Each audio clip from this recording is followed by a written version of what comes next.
salirà sul palco Gesico. Accogliamoli con un applauso.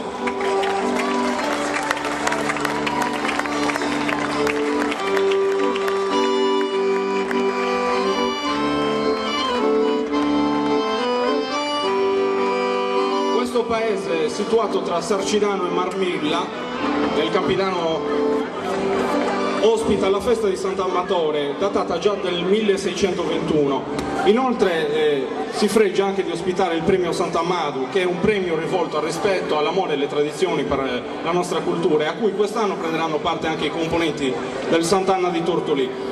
Bene, questi ragazzi, devo dire che è un piacere per me presentarli, perché stanno facendo davvero un lavoro di ricerca minuziosa di quelli che sono gli usi e i costumi del loro paese. Sono stati aiutati dalla signora Grazia Scano, una simpatica signora di 90 anni, e a cui farei un applauso anche perché oggi sta male. E grazie a lei hanno potuto ricostruire i loro abiti e riproporre i passi del loro ballo. E proprio nel ballo sono stati aiutati anche dal maestro Orlando Carta, che abbiamo qui e a cui dedico un altro applauso, che con la sua fisarmonica ha riprodotto fedelmente la suonata che veniva eseguita anticamente con le Launeddas. Stasera ci delizieranno con Su ballo de Gesico a Fiorassio. Un applauso per i componenti del gruppo folk di Gesico.